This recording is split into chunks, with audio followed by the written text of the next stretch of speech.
स्वागत है आपका चैनल पर। इस वक्त की बड़ी खबर के साथ एक बार फिर से आपके सामने मौजूद है, जहां पर चलेंगे सबसे पहले और बड़ी अपडेट में आपको बताएंगे छात्र संगठनों की तरफ से बिहार के अंदर बिहार बंद का किया गया है ऐलान। आज यानी 18 जून को बुलाया गया है बिहार बंद। दोस्तों, राष्ट्रीय जनता दल की तरफ से भी इस पूरे बंद का किया गया है सपोर्ट। बताएंगे आपको क्या है ये पूरा मामला। इसी के साथ में चलेंगे एक और बड़ी खबर की तरफ, जहाँ पर भारतीय जनता पार्टी के सहयोगी पार्टी पंजाब कांग्रेस की तरफ से कैप्टन अमरिंदर सिंह, जो कई सालों तक सेना में रहे हैं दोस्तों, उन्होंने इस स्कीम का किया है प्रचंड विरोध। और इसी के साथ में आपको बताएंगे भारतीय जनता पार्टी हो गई है अलग थलग। जितने भी सहयोगी दल है और जितने विपक्षी दल है, सभी ने एक साथ मिलकर इस स्कीम को वापस लेने के लिए कहा है। दोस्तों, एक और बड़ी अपडेट में आपको बताएंगे किसानों पर नहीं चला प्राइवेटाइजेशन का मामला, तो अब कॉन्ट्रैक्ट बेस्ड नौकरियां सेना के अंदर लाने की कोशिश की जा रही है। राकेश टिकैत ने जोरदार मोर्चा खोलते हुए अपने युवा साथियों का समर्थन करने की बात कही है, यानी और बड़ा आंदोलन हो सकता है। दोस्तों, इसी बीच आपको बताएंगे कृषि कानून को लेकर पूरी तरीके से बैकफुट पर भारतीय जनता पार्टी की सरकार और उसके मंत्री जो थे नरेंद्र सिंह तोमर, वो भी इस मामले को लेकर कूदे हैं और कह रहे हैं कि जनता को फिर से भ्रम में डाला जा रहा है, भ्रम फैलाया जा रहा है। दोस्तों, यानी एक तरीके से फिर से वही बयानबाजी शुरू हो गई है। इस पर आप लोग की क्या कुछ राय है लिखकर जरूर बताएगा। एक एक करके चलेंगे सभी बड़ी अपडेट की तरफ, लेकिन उससे पहले अगर आप भी मानते हैं कि देश के युवाओं की मांग पूरी तरीके से जायज है दोस्तों, टूर ऑन ड्यूटी को रद्द करना चाहिए, तो इस वीडियो को लाइक करके लाल बटन दबाकर चैनल को सब्सक्राइब करके घंटी को दबाकर कमेंट बॉक्स में अपनी राय जरूर लिखेगा। और इसके इतर अगर आप लोग की कोई और राय हो तो भी लिखकर जरूर बताएगा। चलते हैं सबसे पहले और बड़ी अपडेट की तरफ, जहां पर आपको बताते चले कि भारतीय जनता पार्टी नेता जिस तरीके की स्कीम लेकर आते हैं दोस्तों, बिना जनता से पूछे हुए मीडिया अपने कंट्रोल में दिखाई पड़ता है, तो लगता है कि सब कुछ सुहाना मौसम है और इसीलिए किसी भी तरीके के नियम लागू कर दिए जाते हैं। और नियम लागू करते ही प्रधानमंत्री की वाहवाही शुरू हो जाती है, लेकिन जनता दोस्तों इसका करारा जवाब दे रही है। आपको बताते चले कि जो बड़ी अपडेट आ रही है वो ये कि भारतीय जनता पार्टी की तरफ से लाए गए स्कीम का जोरदार विरोध किया जा रहा है। अग्निपथ स्कीम का सबसे प्रचंड विरोध बिहार के अंदर हो रहा है, यहाँ तक कि मामला हिंसा तक पहुँच गया है दोस्तों। कई जगह ट्रेन तक रोके गए हैं, आग लगा दिया गया है, कई जगह स्टेशन पर तोड़ फोड़ भी की गई है। आपको बताते चले कि इन तस्वीरों के बीच देश भर के अंदर जगह जगह अलर्ट भेजे जा रहे हैं। वही आपको बताते चले कि कई सारे ट्रेनों को रद्द कर दिया गया है। उन लोगों की गिरफ्तारी की मांग की जा रही है जो इस पूरे आंदोलन को हिंसात्मक बनाने की कोशिश कर रहे हैं। दोस्तों, आपको बताते चले कि इस मामले को लेकर बिहार के अंदर और ज्यादा बड़ा आंदोलन करने की तैयारी चल रही है। आपको बता दें कि बिहार बंद का ऐलान किया गया है 18 जून यानी आज बिहार बंद का बड़ा ऐलान किया गया है दोस्तों। अग्निपथ योजना को लेकर बिहार में शुक्रवार को भी जोरदार बवाल देखने को मिला। उसके बाद बिहार बंद का ऐलान छात्र संगठनों की तरफ से किया गया है। युवा छात्र संगठन आईसा, इनोसा, सेना भर्ती जवान मोर्चा, रोजगार संघर्ष संयुक्त मोर्चा के साथ साथ कई और युवाओं से जुड़े हुए मोर्चा ने ऐलान किया है कि बिहार बंद हम करेंगे और अपने तरीके से शांतिपूर्ण विरोध किया जाएगा। वहीं आपको बता दें कि राष्ट्रीय जनता दल ने भी बिहार बंद का समर्थन किया है। आरजेडी की ओर से कहा गया कि सेना में भर्ती के लिए केंद्र सरकार के अग्निपथ योजना की शुरुआत करने का फैसला पूरी तरीके से गलत है और इसीलिए जो बिहार बंद का कॉल दिया गया है हम इसका पुरजोर तरीके से समर्थन करेंगे, ये बातें कही गई है दोस्तों। वहीं आपको बताते चले कि एक और बड़ी अपडेट आ रही है, जहां पर केंद्र सरकार की सेना भर्ती को लेकर किए गए नए बदलाव यानी अग्निपथ स्कीम को लेकर भारतीय जनता पार्टी के सहयोगी दल और पूर्व मुख्यमंत्री कैप्टन अमरिंदर सिंह ने भी अपनी नाराजगी व्यक्त की है। दोस्तों, आपको बताते चले कि भारत चीन और भारत पाकिस्तान के बीच में जितने जंग हुए हैं उन सभी में कैप्टन अमरिंदर सिंह ने एक सिपाही के तौर पर देश का कमान संभाला है, देश को जीत दिलवाई है। और ऐसे में कैप्टन अमरिंदर सिंह कई सालों तक सेना के लिए लगातार अपना योगदान देते रहे दोस्तों। और ऐसे में उनकी तरफ से ये बड़ी बात कही गई। उन्होंने कहा कि ऑल इंडिया ऑल क्लास की भर्ती नीति भी सही नहीं है। कैप्टन अमरिंदर सिंह ने कहा कि सेना में भर्ती की इस स्कीम के बारे में केंद्र सरकार को समीक्षा करनी चाहिए। कैप्टन अमरिंदर सिंह ने पंजाब में भाजपा का सहयोग कर रखा है दोस्तों, बीजेपी के साथ उनका गठबंधन है और वो कैप्टन रह चुके हैं, तो उनके बोले गए एक एक शब्द की बहुत वैल्यू है। उनकी तरफ से कहा गया है कि ये स्कीम सेना को कमजोर करने वाली है। उन्होंने कहा कि मुझे हैरानी है कि केंद्र सरकार को भर्ती नीति में इस तरीके के बुनियादी बदलाव करने की जरूरत पड़ गई है। यह नीति बहुत अच्छे ढंग से अभी चल रही थी, यह फैसला रेजिमेंट में लंबे समय से मौजूद विभिन्नता को कमजोर करेगा। कैप्टन ने कहा कि ऑल इंडिया ऑल क्लास भर्ती रेजिमेंट के लोकाचार को और ज्यादा घटाएगी। सिख, डोगरा, मद्रास जैसे अलग अलग रेजिमेंट के अलग अलग तरीके की रीतियां हैं जो सेना की दृष्टि से महत्वपूर्ण है, इसे नजरअंदाज नहीं किया जा सकता। ईस्ट और वेस्ट जो बॉर्डर है उनकी अलग अलग चुनौतियां हैं। कैप्टन अमरिंदर सिंह ने कहा कि पहले से मौजूद 7 और 5 साल की छोटी मियाद वाली नीति ठीक है, 4 साल की नीति काम करने के योग्य नहीं है। इसमें ट्रेनिंग और छुट्टी की मियाद को अगर मिला दिया जाए तो केवल 3 साल के आसपास का समय बचेगा सर्विस का। और ऐसे में उन्होंने कहा कि भारत की पेशेवर फौज ईस्ट और वेस्ट से सख्त चुनौतियों का सामना कर रही है, ऐसे में यह नीति काम करने के योग्य नहीं है। उनकी तरफ से जो बातें कही गई है दोस्तों, ये अपने आप में कई सारे सवाल भाजपा के नेताओं के सामने खड़ा कर देता है दोस्तों। ऐसे में कैप्टन अमरिंदर सिंह की तरफ से उठाए गए सवालों का अगर आप समर्थन करते हैं, क्योंकि वो सेना में रहे हैं, उनके द्वारा कहा गया एक एक शब्द इंपॉर्टेंट है, अगर आप भी उनका सम्मान करते हैं तो जय जवान लिख कर जरूर बताइएगा। एक और बड़ी खबर है कि अग्निपथ स्कीम को लेकर बिहार के अंदर भी बीजेपी अलग थलग हो गई है। भारतीय जनता पार्टी के साथ मिलकर सरकार चलाने वाली जनता दल यूनाइटेड ने भी बीजेपी को ठेंगा दिखाना शुरू कर दिया है दोस्तों। जनता दल यूनाइटेड की तरफ से बयान देते हुए कहा गया कि भारतीय जनता पार्टी सरकार को इस मामले पर फैसले को जल्द से जल्द वापस लेना चाहिए, क्योंकि जिस तरीके के बुरे हालात हो गए हैं इसे संभालने के लिए और खासकर अग्निपथ जैसे जैसी योजना से युवाओं का भविष्य बेकार हो जाएगा। इस तरीके से दोस्तों बातें कही गई है और कहीं ना कहीं भारतीय जनता पार्टी को अपने सहयोगी ने ही जोरदार फटकार लगाते हुए पॉलिसी को वापस लेने के लिए कहा है। रुक करते हैं एक और बड़ी खबर का, जहां पर किसानों पर कोशिश रही फेल तो अब नौजवानों को कॉन्ट्रैक्ट पर लाने के लिए मोदी सरकार कर रही है काम, अग्निपथ पर बोले राकेश टिकैत। दोस्तों उन्होंने ट्वीट करते हुए कहा कि पहले मोदी जी ने किसानों और खेती को कॉन्ट्रैक्ट पर लाने के लिए असफल कोशिश की, अब देश के नौजवानों पर कॉन्ट्रैक्ट लादने की कोशिश की जा रही है। न पहले किसान झुका है और न नौजवान झुकेगा। जय किसान जय नौजवान, ये हमारा नारा रहा है और इसीलिए नौजवानों के साथ हमेशा से भारतीय किसान यूनियन खड़ा है। दोस्तों एक और बड़ी अपडेट की माने तो बीजेपी के नेता केंद्रीय मंत्री गिरिराज सिंह का कहना है कि ये स्कीम जो लेकर आई गई है इससे नौजवानों में कंफ्यूजन पैदा की जा रही है। दोस्तों यानी आप समझ सकते हैं कि कैप्टन अमरिंदर सिंह जैसे इतने बड़े जो आर्मी के वेटरन रहे हैं वो जब इस स्कीम की आलोचना कर रहे हैं तो भाजपा के पशुपालन मंत्री का मानना है कि शायद उनको भी भ्रमित किया जा रहा है। दोस्तों कहीं ना कहीं इस स्कीम का विरोध करने वाले को भाजपा के नेता भ्रमित बता रहे हैं, उनको भ्रमित किया जा रहा है, इस तरीके के शब्दों का इस्तेमाल किया जा रहा है। आप लोग की इस पर क्या कुछ राय है लिखकर जरूर बताएगा। आपको बता दें कि बीजेपी के अकेले नेता गिरिराज सिंह नहीं है बल्कि नरेंद्र सिंह तोमर भी इसी तरीके के बयान दे रहे हैं। उन्होंने कहा कि जब सुधार होता है तो कुछ लोग भ्रम फैलाते हैं और भ्रम फैलाना उनका काम है। नरेंद्र सिंह तोमर कृषि कानून को लेकर भी इस तरीके की बातें किया करते थे, लेकिन जब से किसानों ने उनको समझा दिया स्कीम क्या है तो उसके बाद ये कानून वापस भी लेना पड़ा था। और इसीलिए दोस्तों तथाकथित नौजवानों के हित में लाए गए इस स्कीम को लेकर अब जिस तरीके का विरोध हो रहा है तो कृषि मंत्री जो है उनको भी शायद अपनी पुरानी बातें याद आ रही है। एक और बड़ी खबर की माने तो भारतीय जनता पार्टी के नेताओं से जेडीयू के नेता ने बड़ी अपील की है। दोस्तों नरेंद्र सिंह बोले, कहा अविलंब इस पर पुनः विचार होना चाहिए और सरकार पुनः विचार करे। इसी के साथ में दोस्तों विरोध को लेकर एक और बड़ी अपडेट ये है कि यमुना एक्सप्रेस वे पर गुस्साए युवकों ने बस को पलट दिया। और इस तरीके का विरोध ये नहीं है कि केवल बिहार के अंदर देखने को मिल रहा है, उत्तर प्रदेश के अंदर भी प्रचंड विरोध देखने को मिल रहा है। लेकिन उत्तर प्रदेश के अंदर दोस्तों जिस तरीके सख्ती से पुलिस सामने आ रही है जिसके कारण कोई हिंसा की खबरें तो सामने नहीं आ रही, लेकिन प्रदर्शनकारियों के द्वारा उग्र होने की अपडेट जरूर सामने आ रही है। लेकिन एक बात जो शाश्वत है, जो तय है, वो ये कि उत्तर प्रदेश के भी अंदर जगह जगह विरोध प्रदर्शन जारी है। दोस्तों शांतिपूर्ण तरीके से भी लोग मार्च निकाल रहे हैं और अपने तरीके से विरोध कर रहे हैं। उत्तर प्रदेश के अंदर भी जबरदस्त विरोध चल रहा है, इसमें कोई दो राय नहीं है। लेकिन बिहार के अंदर कुछ ज्यादा ही एग्रेशन दिखाया जा रहा है जिसके कारण कई जगह पर प्रदर्शनकारियों और पुलिस प्रशासन के बीच में दोस्तों टकराव की स्थिति भी देखने को मिल रही है। एक और बड़ी खबर की माने तो बेंगलुरु के अंदर 19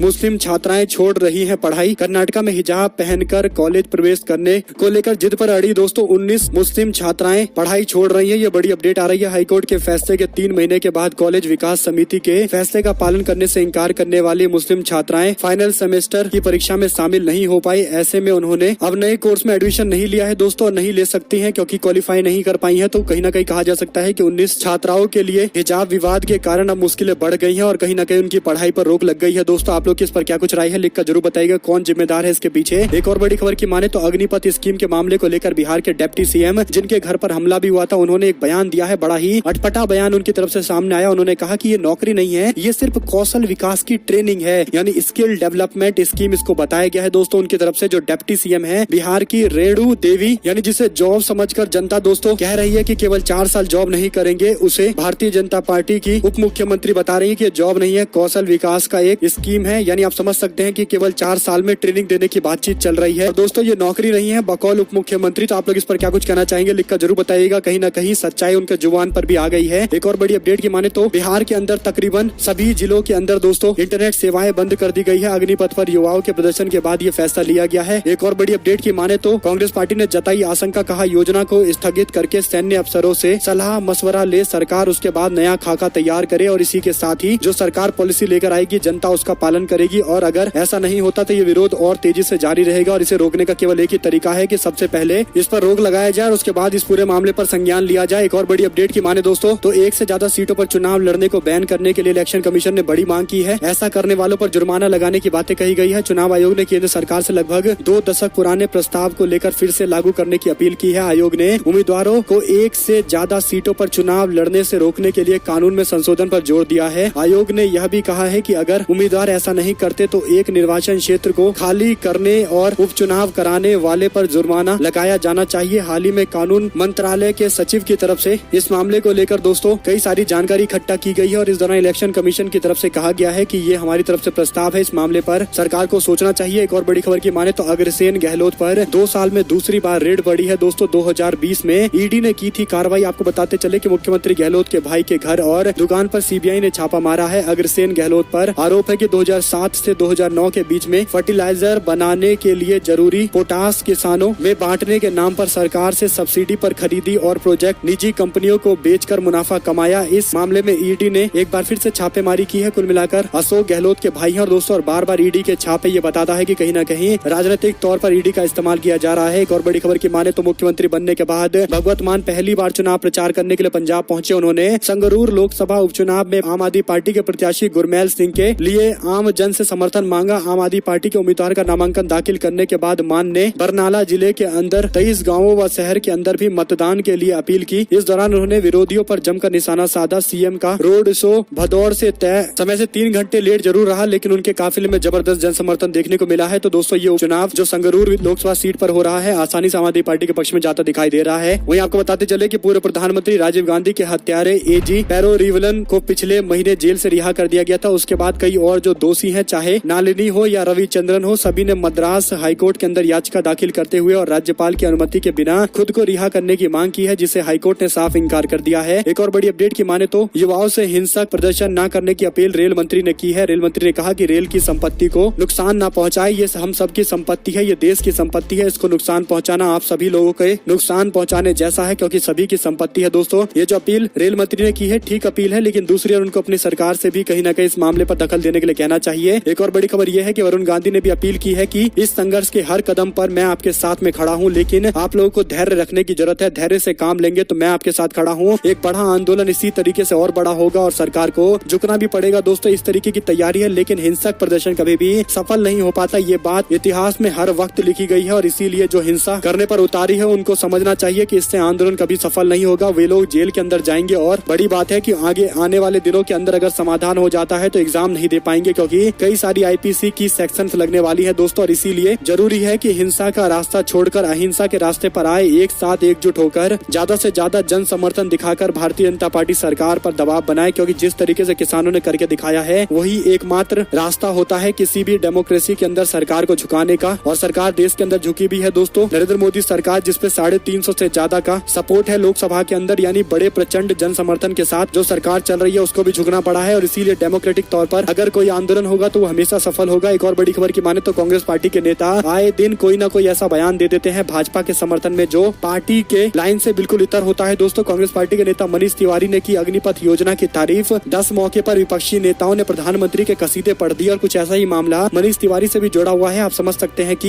ये कांग्रेस के नेता हैं। कैप्टन अमरिंदर सिंह जो पहले कांग्रेस पार्टी के नेता हुआ करते थे, बीजेपी की अब सहयोगी पार्टी है, वो विरोध कर रहे हैं, लेकिन मनीष तिवारी भारतीय जनता पार्टी सरकार का समर्थन कर रहे हैं। तो हो सकता है कांग्रेस पार्टी में ये पहली बार नहीं है दोस्तों। इस तरीके से भी कांग्रेस पार्टी के नेताओं की अपनी अंतरात्मा अलग तरीके से जागती रहती है। एक और बड़ी अपडेट की माने तो सड़क से लेकर सोशल मीडिया पर तैयारी कर रहे लोगों की तरफ से दोस्तों एक रैली निकाली जा रही है। वहीं आपको बता दें कि सोशल मीडिया पर भी ट्रेंड कराया जा रहा है, मोदी मस्ट रिजाइन, नरेंद्र मोदी को अपना इस्तीफा जरूर देना चाहिए। इस तरीके से सोशल मीडिया पर ट्रेंड चल रहा है। अखिलेश यादव ने भी एक पोस्ट शेयर किया है, इसमें लिखा कि भाजपा सोचती है कि लोग फौज में नौकरी करने जाते हैं, दरअसल युवा देश प्रेम के जज्बे से सेना में जाते हैं, लेकिन ये वो क्या जाने जिन्होंने स्वतंत्रता आंदोलन तक में हिस्सा नहीं लिया हो। भाजपा सरकार देश को जय जवान जय किसान से रुष्ट जवान रुष्ट किसान के बुरे हालात पर लाना चाहती है। उन्होंने सोशल मीडिया पर वीडियो शेयर किया है दोस्तों। इस वीडियो में प्रधानमंत्री नरेंद्र मोदी के संसदीय क्षेत्र वाराणसी के अंदर एक फ्लाईओवर के नीचे बड़ी संख्या में, कहिए हजारों हजार की संख्या में छात्र रैली निकाल रहे हैं दोस्तों। शांतिपूर्ण ये रैली निकाली जा रही है और इस दौरान लोग नारेबाजी भी कर रहे हैं, तिरंगा हाथ में लेकर भारत माता के गाने भी गाते हुए नरेंद्र मोदी सरकार की स्कीम का विरोध कर रहे हैं। अखिलेश यादव ने इसी को सोशल मीडिया पर शेयर किया है। एक और बड़ी अपडेट की माने तो अग्निपथ योजना के विरोध में प्रदर्शन का मामला, पूर्वोत्तर रेलवे की 40 ट्रेनें निरस्त कर दी गई है। रेलवे ने यात्रियों के लिए हेल्पलाइन नंबर जारी किया है। छात्रों के हिंसक प्रदर्शन को देखते हुए ये फैसला लिया गया है। एक और बड़ी अपडेट की माने तो अगर विपक्ष एकजुट होकर कोई मजबूत उम्मीदवार नहीं दे सकता तो राष्ट्रपति चुनाव की तरह क्या 2024 के चुनाव के बाद सब मिलकर एक प्रधानमंत्री बना पाएंगे? ये सवाल खड़ा किया गया है दोस्तों। उन्होंने कहा कि आम चुनाव से पहले ये एक अभ्यास मैच है। अगर इसमें आप सभी लोग मिलकर राष्ट्रपति चुनाव के दौरान एक मजबूत उम्मीदवार खड़ा कर देंगे तो साफ तौर पर माना जाएगा कि राष्ट्रपति उम्मीदवार पक्ष ने मजबूत दिया है। तो 2024 के चुनाव में सभी मिलकर एक अच्छा प्रधानमंत्री भी चुन सकते हैं, मजबूत प्रधानमंत्री भी चुन सकते हैं। इसे अभ्यास मैच बताया गया है दोस्तों। आप लोग की इस पर क्या कुछ राय रहेगी लिखकर जरूर बताइएगा। लालू यादव ने भी इस पूरे स्कीम को लेकर एक बयान जारी किया है। लालू यादव ने कहा कि भाजपा सरकार की पूंजी प्रस्त और युवा विरोधी नीति के कारण बेरोजगारी बढ़ गई है। क्या वह ठेकेदारों द्वारा थोपी गई सरकार है जो सेना की नौकरी भी ठेके पर दे रही है? लालू यादव ने आगे लिखा कि युवाओं को लोकतांत्रिक एवं शांतिपूर्ण तरीके से अपनी मांगों को रखना चाहिए। केंद्र सरकार अविलंब अग्निपथ योजना को वापस ले। भारत सरकार पूंजी प्रस्त विचारों से बाहर निकले। एक और बड़ी खबर की माने तो यूपी पुलिस हाई अलर्ट पर है दोस्तों। प्रदेश भर के अंदर शांति से हो गई जुम्मे की नमाज, यानी बीते दिन जुम्मा था और इसीलिए जगह जगह पर पूरी तरीके से फोर्स अलर्ट पर था। यूपी के अंदर नुपुर के बयान को लेकर 2 जुम्मे से लगातार हिंसा की खबरें सामने आई है और ऐसे में पुलिस प्रशासन जबरदस्त तरीके से अलर्ट पर रहा। सहारनपुर से लेकर तमाम जिलों के अंदर संवेदनशील शहरों के कई इलाकों के अंदर दोस्तों पुलिस की तैनाती काफी ज्यादा देखने को मिली। यहाँ तक कि रैपिड एक्शन फोर्स की भी तैनाती की गई थी। कुल मिलाकर अच्छी खासी तैयारी के बाद जुम्मे की नमाज में कोई किसी तरीके का इंटरप्शन देखने को नहीं मिला। वॉलंटियर्स लगाए गए थे और सब कुछ आसानी से हो गया, सब कुछ ठीक तरीके से हो गया। लेकिन इसके बावजूद मुस्लिम संगठनों की तरफ से कहा गया कि जब तक गिरफ्तारी नहीं होगी तब तक वो अपनी मांगों को लेकर अड़े रहेंगे, क्योंकि ये उनका डेमोक्रेटिक राइट है कि कोई व्यक्ति अगर इस तरीके से उनके धर्म को लेकर जो बातें कह रहा है, अगर उस पर कार्रवाई नहीं होगी तो गलत मैसेज जाएगा और इसीलिए कम से कम कानूनी तरीके से कार्रवाई होनी चाहिए। एक और अपडेट की माने तो मुस्लिम संगठन ने भारतीय जनता पार्टी की बुलडोजर नीति को लेकर भी सवाल खड़े किए हैं। मुस्लिमों के खिलाफ एक तरफा युद्ध करार दिया है। बीजेपी से निलंबित राष्ट्रीय प्रवक्ता नुपुर शर्मा के बयान को लेकर दोस्तों फ्रेटर्निटी मूवमेंट के नेताओं ने अलग अलग प्रताड़ित लोगों का हवाला देते हुए पुलिस उपद्रवियों को सजा देने के नाम पर मुस्लिम परिवारों का घर तोड़ रही है, जिसमें आरोपी शख्स कोई भी रहा हो, भले ही वो कहीं और भाग गया हो या फिर शहर के अंदर ना हो, लेकिन उसके घर को तोड़ दिया जा रहा है। यानी जिसे सजा देनी चाहिए उसे नहीं दिया जा रहा है, पूरे के पूरे परिवार को सजा दिया जा रहा है। एक तरीके से कम्युनिटी को टारगेट किया जा रहा है, कम्युनिटी को सजा दी जा रही है और जिसे कहा जाता है दोस्तों की पनिशिंग द एंटायर कम्युनिटी। इस तरीके की चीजें चल रही है जो लॉ के अंदर बिल्कुल भी परमिटेबल नहीं है। सजा केवल उसी को मिलनी चाहिए जिसने अपराध किया है, उससे जुड़े हुए ना किसी व्यक्ति को और ना ही उसके किसी परिवार को सजा मिलनी चाहिए। उस व्यक्ति को केवल सजा मिलनी चाहिए। लेकिन जिस तरीके की टारगेट की जा रही है उसको लेकर अब सवाल और ज्यादा गंभीर होते जा रहे हैं। एक और बड़ी अपडेट की माने तो नेशनल हेराल्ड केस मामले को लेकर कांग्रेस पार्टी के नेता राहुल गांधी से अब सोमवार को पूछताछ होगी। राहुल गांधी की अपील पर एजेंसी ने पूछताछ के लिए 3 दिन मामले को टाल दिया है। राहुल गांधी की गुरुवार को ब्रेक के बाद शुक्रवार यानी बीते दिन ईडी के दफ्तर में पूछताछ होने वाला था, लेकिन सोनिया गांधी की खराब तबीयत के कारण उन्होंने पूछताछ को पोस्टपोन कर दिया है। दरअसल सोनिया गांधी को सांस के टी के निचले हिस्से में दोस्तों इन्फेक्शन है, जिसके कारण गुरुवार को उनकी हालात बिगड़ गई थी और राहुल गांधी उनसे मुलाकात करने के लिए पहुंचे हैं। राहुल गांधी सोनिया गांधी के साथ में मौजूद है, जिसके कारण ईडी के दफ्तर में नहीं जा सकते पूछताछ के लिए और उन्होंने इस मामले पर याचिका भी दाखिल की थी। कहा था कि ईडी उनको थोड़े दिनों का और समय दे, कम से कम सोमवार तक का समय दे, और ईडी ने 3 दिन इस मामले को टाल दिया है। यानी सोमवार को कल सुनवाई होने वाली है, परसों सुनवाई होगी दोस्तों। इसी के साथ में एक और बड़ी अपडेट की तरफ रुख करते हैं, जहां पर आपको बताते चले कि दोस्तों जगह जगह देश भर के अंदर लगातार आग लगाया जा रहा है। इस मामले को लेकर पुलिस की तरफ से बयान सामने आया। पुलिस ने बयान देते हुए कहा कि वे हमारे बच्चे हैं, उनको हम समझा लेंगे, उनको बुझा लेंगे और जिसके बाद ये मामला सुलझ जाएगा। दोस्तों इस तरीके से पुलिस के बड़े अधिकारी ने बयान दिया है, जिसको लेकर वरिष्ठ पत्रकार ने सवाल खड़े किए हैं। आपको बताते चले कि वरिष्ठ पत्रकार ने कहा कि ये बयान जो उन्होंने दिया है ये अच्छी बात है, लेकिन सवाल ये खड़ा होता है कि ये भी हमारे ही बच्चे हैं जिन्हें पुलिस कस्टडी के अंदर मारा पीटा जा रहा है। उत्तर प्रदेश और वाराणसी पुलिस को टैग करते हुए विनोद कापड़ी ने ये बात कही है। इनको समझाने का ये कौन सा वहसियाना तरीका है, इस तरीके से उन्होंने आरोप लगाया है। दोस्तों आपको बताते चले कि आप लोगों ने देखा होगा कि सहारनपुर के अंदर जो हिंसा हुई थी उसके बाद जिस तरीके से एक पुलिस कस्टडी में ले जाकर लोगों को पीटा जा रहा था, जिसमें ज्यादातर माइनॉरिटी के लोग थे। इस मामले को भी उठाते हुए उन्होंने कहा कि वाराणसी के बड़े अधिकारी इस तरीके के बयान दे रहे हैं कि अभी जो बवाल कर रहे हैं वो हमारे बच्चे हैं, उनको समझा लेंगे। तो क्या सहारनपुर के अंदर जो बवाल कर रहे थे उन लोगों को समझाने का ये कौन सा तरीका था जो उनसे मारपीट की गई, कस्टडी में गैर कानूनी तरीके से प्रताड़ित किया गया। दोस्तों इस मामले को लेकर कई सारे और सवाल खड़े होते जा रहे हैं। एक और बड़ी अपडेट की माने तो भीमसेना के चीफ सतपाल अरेस्ट हो गए। नुपुर शर्मा की जुबान काटने की धमकी दी थी, 1 करोड़ का इनाम रखने की बातें कही थी, जिसके बाद अभी अपडेट आ रही है दिल्ली पुलिस ने भीमसेना के प्रमुख नवाब सतपाल तंवर को अरेस्ट कर लिया है। दोस्तों सतपाल ने पैगंबर मोहम्मद पर की गई टिप्पणी के मामले को लेकर पूर्व बीजेपी के नेता नुपुर शर्मा की जुबान काटने की बातें कही थी, 1 करोड़ रुपए का इनाम देने की बात कही थी, जिसके बाद अभी अपडेट आ रही है कि सतपाल तंवर को गिरफ्तार कर लिया गया है। दरअसल किसी और मामले में गिरफ्तार किया गया है, लेकिन इस मामले पर अब उनके संगठन की तरफ से भी प्रतिक्रिया सामने आ रही है और राजनीतिक विद्वेष की भावना से गिरफ्तार किया गया है, इस तरीके का आरोप लगाया गया। दोस्तों एक और बड़ी खबर की माने तो राजनाथ सिंह ने बड़ा बयान देते हुए कहा कि जम्मू कश्मीर के अंदर परिसीमन पूरा हो चुका है, अब साल के अंदर ही शुरू हो जाएगी चुनाव की पूरी प्रक्रिया। रक्षा मंत्री राजनाथ सिंह का कहना है कि जम्मू कश्मीर में इस साल के अंत तक चुनावी प्रक्रिया शुरू हो जाएगी। रक्षा मंत्री ने बड़ा बयान दिया है दोस्तों 200वें साल पूरा होने पर, यानी रक्षा मंत्री महाराज गुलाब सिंह के राजाभिषेक के 200 साल पूरा होने के मौके पर एक प्रोग्राम को संबोधित कर रहे थे। उन्होंने कहा कि जम्मू कश्मीर में परिसीमन की प्रोसेस पूरी हो गई है, अब जम्मू कश्मीर में 90 सीटें हो गई है, जम्मू में 43 और 47 सीटें कश्मीर में है। उन्होंने बताया है कि चुनाव आयोग ने केंद्र शासित प्रदेश में मतदान को लेकर पूरी सूची तैयार कर ली है। 31 अगस्त तक ड्राफ्ट रोल तैयार करने की बातें कही जा रही है। दोस्तों इसके अलावा